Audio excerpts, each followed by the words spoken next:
Congratulations on the great win. What got you through that fifth set today? Oh man, it's a ton of heart. Obviously, it's kind of just going back to a ton of the work that I've done, and really trying to lean on that and use that. I know I have more in the tank. It's kind of stay there mentally. That's tough for it to obviously lose, but just understanding that if I'm hurting, I know he's hurting, and tougher man wins those type of matches for sure. Questions? How was it to play in that heat for so long time? Say again?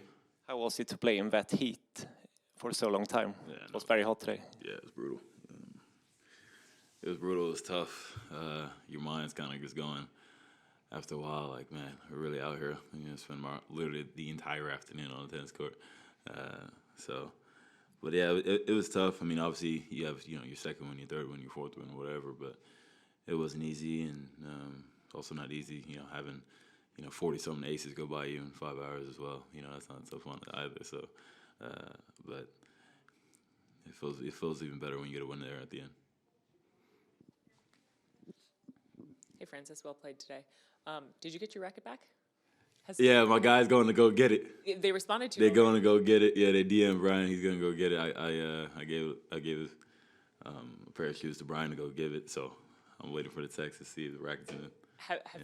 Is that common? Like, has that ever happened to you before? I don't think I've ever heard of someone like taking a racket from you. Well, I mean, obviously I hugged him, and I hugged him with my racket in my hand, and then I was like, man, my arm's getting stuck, and I was like, man, whatever. I need to go shake Hubie's hand and the ref's hand, and then I'm walking off the court, and I was like, wait, hold on, I'm down a racket. I was like, I never put that racket back in. And Mark's like, I'll make an Instagram post, and I was like, I think I'm gonna get it. In the States, I'm not getting that racket, but here, like, I was like, I feel like in Europe, like love tennis so much, I was like, I'm gonna get it.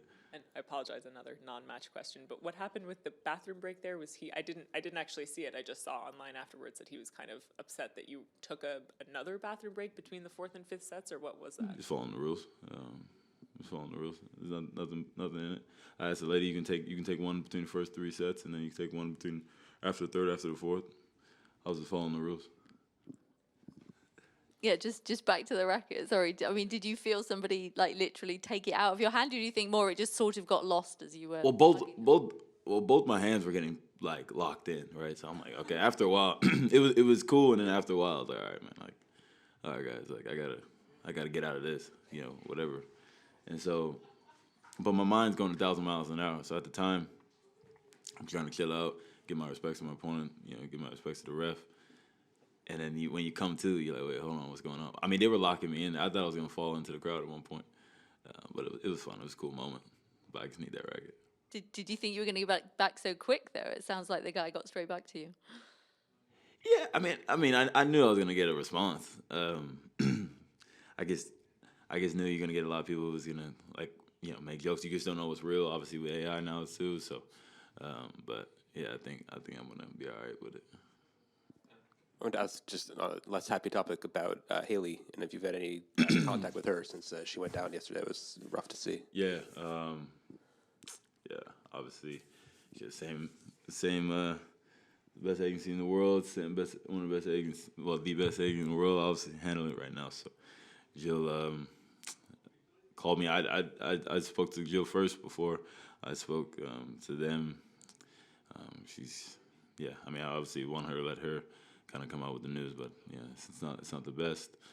Still, I'm with her. That was very, very tough for me. Obviously, with my brother, being there, I told her I'm gonna give everything I got tomorrow, meaning today, for you. And we've had so many long conversations about kind of just doing the thing and doing it right. And it's fortunate. I mean, she's been absolutely killing, and but good things are obviously ahead of her, and she's still so young. But it was definitely tough. It was definitely tough to hear the news to her. What a kid as well. So she'll be all right. Congratulations, well played today. You obviously know that Sinner has surprisingly lost his match today, and I was wondering. Yeah, fans are saying that during the match. I'm like, God damn! Like, I was like, bro, I'm 2 sets to 1, bro. I'm not like you're not even nowhere near. Like, Like, man, he'll be nice too. Like, but yeah. Yeah, I was wondering if you have any thoughts about how this changes the dynamic of the tournament at all. Look, man, I mean, everyone's going to be looking at Shams regardless, even when he was in, for obvious reasons, if you guys can pick up what I'm throwing now. Now he's old, I think everyone's going to even have more, but ultimately, that really doesn't matter. You got to beat one guy and whoever's in front of you. It's a long 2 weeks. A lot of things can happen. I mean, unless, that was your bracket for the next match. To me, it doesn't really matter. I just got to beat the guy in front of me. Just carry on and carry on and carry on. That's all I really care about. Just kind of being where my feet are.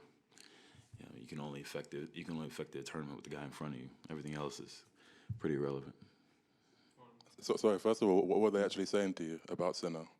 They're just like telling you the result, or? Yeah, I mean, you know how it is. I mean, I just got. Yeah, that was crazy, right? Yeah. Yeah, that was crazy. Yeah, you know how it is. Especially like straight up, especially just being black and having black tennis fans in the match where they just don't know what's going on. Sinner is out and Big Four is in, and you know what I'm saying? I'm like, dog, like I'm dying laughing. You know what I'm saying? Like I was like, this gotta be an African dude. I'm trying to keep it together. I was like, man, it sounds like Ma Dukes talking or Pops. So I'm like, hey, you can't. They generally mean it. They don't know what I gotta handle this right here. Like, so it was a funny moment. So that's how I found out. And it was. He said it repeatedly for 3 minutes straight. I mean, it was insane. So that's how I found out. And has anyone stolen something from you before? I wouldn't say they stole it, but some type like that. But I mean, it's awesome, man. It's all for good fun, and I'm happy they had that moment because I was super pumped up, and luckily for those guys to be in that moment, I think that's something they're gonna remember. Something I'm definitely gonna remember. So it was all great fun. I'm dead at that, Francis.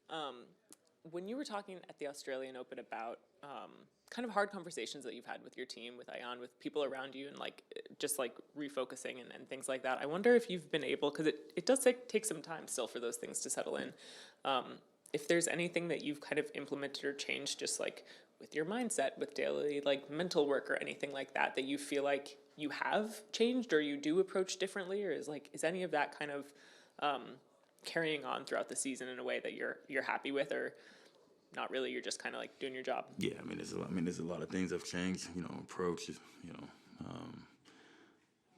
in that moment, in the last year, got a lot also of my faith, kind of center myself as well, I think, but, daily motivations, trying to just be disciplined, not motivated, just do things the right way, whether you feel like it or not, but, just having a lot of conversations, just trying to be real, man. What are you really trying to do? What are you trying to get out of it?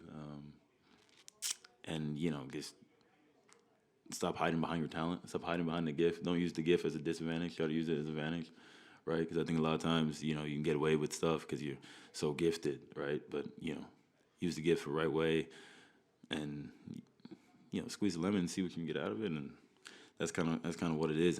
And yeah, it doesn't happen just because you locked in for a little bit and you're gonna all of a sudden all the chips are gonna fall, where you want them to be. But as you can guarantee yourself to not do it if you just kind of continue the way I was kind of going. And now I'm giving myself a chance, and things like today happen. So I'm very happy about it. I'm very happy I had people around me who tell me things I don't want to hear, which is not easy. We all got egos, and we're not trying to hear that shit. Well, stuff. So, but it's very, very good, the people I have around me. So, now I'm here pulling out matches like that, and now I have a chance to continue to do the same. Someone who I know has looked up to her for a long time, I'm curious what your thoughts are on the reported Serena comeback news. Or her thoughts, for that matter. But I'll ask you.